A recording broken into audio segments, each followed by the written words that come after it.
It's one thing to say what kind of community we are when you're speaking to a prospective student or making a video for the website. It's another thing to actually be that community when trials come. That's not to say that anyone is stretching the truth in our self-descriptions. It's to say that you only really know what kind of community you are when things get hard and corporate character is tested.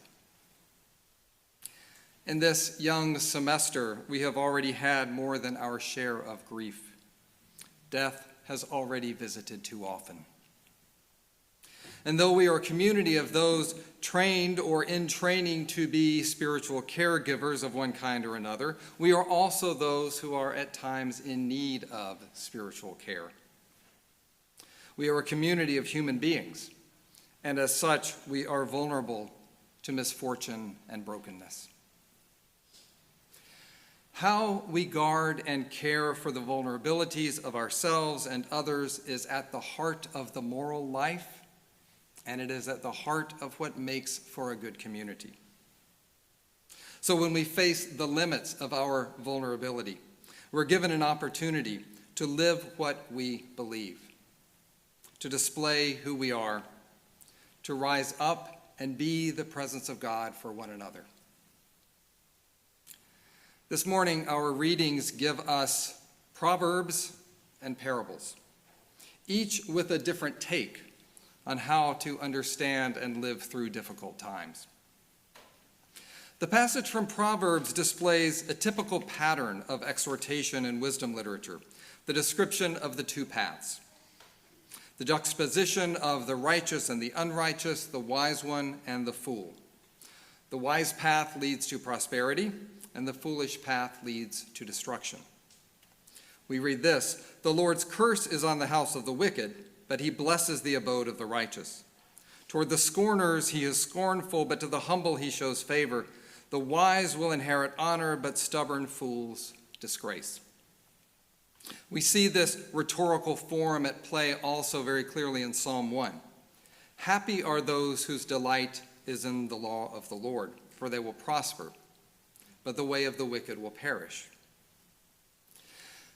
This reap what you sow logic is in some ways and at some times a helpful message. For instance, parents often try to help their children see and understand the natural consequences of their actions so that they can see that bad behavior is not going to help them be happy. But "you reap what you sow" can also be a dangerous message, especially in times of trial. If you believe that the world is set up so that you reap what you sow, then if you are reaping misfortune, this must be because you somehow planted it. This kind of teaching can end up blaming the suffering for their own affliction, a belief that is both cruel and false. The book of Job provides the paradigmatic challenge to this belief. Job's friends continue to try to fit his suffering into a logical pattern of reaping what you sow. But the truth is that Job is upright, and yet he suffers. Righteous suffering calls into question the basic assumption that God rewards good and punishes evil in some straightforward way. So here we bump up against the limits and the dangers of this teaching in Proverbs. But we should note that this theme of natural consequences is often grounded in another theme within wisdom literature, that of the goodness of the cosmic order. The conviction that walking with the grain of the universe will bring a full and prosperous life. Wisdom then is about discovering how the universe is set up so that we can conform our actions to its good and beautiful patterns and thus find our place and thrive. As we read in Wisdom of Solomon, "Wisdom reaches mightily from one end of the earth to the other, and she orders all things well." This aspect of wisdom literature links reaping and sowing to a kind of conviction about the fundamental goodness of the universe and our attempts to live within the pattern of that goodness. If we live at odds with the good order of the universe, things will go badly. For instance, if we burn fossil fuels for energy over many decades, The additional carbon in the atmosphere will increase the Earth's temperature, and we will reap floods, fires, and storms. But if we live in harmony with the music of creation, we find that there is space for all notes to be heard and all tunes to be celebrated. While there is something beautiful in this, and that it calls us to trust that deep down the universe is designed for our good, it still does not by itself help us address the suffering and misfortune that we cannot link to unwise living. We can orient ourselves with the flow of the good, all that we want, but we know that the good pattern of creation is also fallen, that it does not always work according to the simple logic of the Proverbs, and that the snippets of life wisdom that can fit on a poster are probably not going to be adequate when it comes to bearing the mystery and pain of human vulnerability. To find that, we would do well to shift our gaze from Proverbs to parables.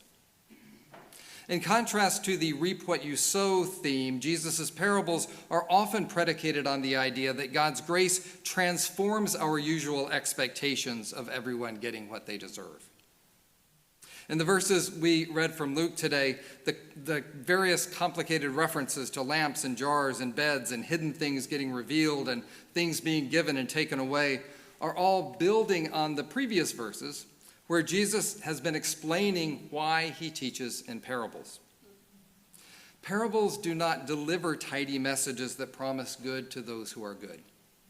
They're often confusing and involve behavior that is either conventionally unbecoming or seemingly foolish.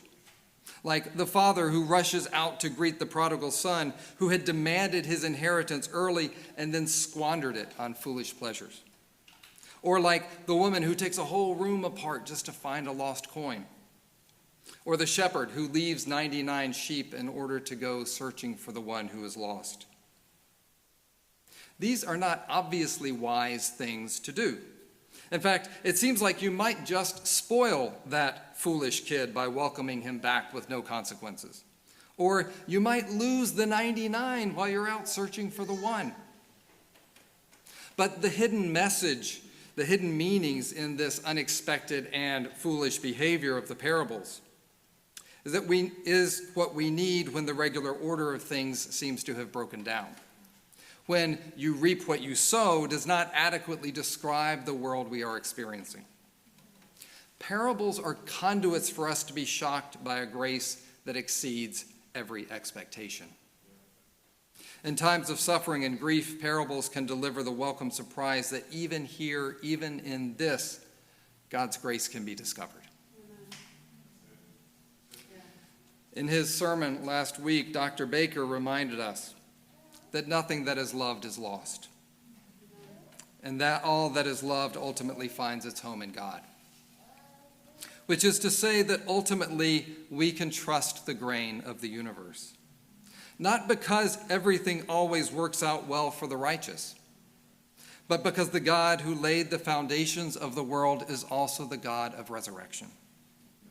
And beneath the changes and chances of this life are the hands of the Creator, who is also the Father who welcomes back the prodigal, the woman who finds the lost coin, the shepherd who goes in search of the one lost sheep. As a community, we put our trust in this God, whose wisdom has indeed ordered all things well, and whose Son has indeed made all things new. It is this faith that keeps us going, that comforts our weary hearts, that sustains our care for one another. In the face of the events of these first few weeks of the semester, I want to invite us to live that hope that we profess, to gather around the suffering, but not too tightly, to uphold the grieving, to befriend our own sorrow, and to point out to one another the sparks of divine presence and beauty that can gladden even our sad hearts. Amen.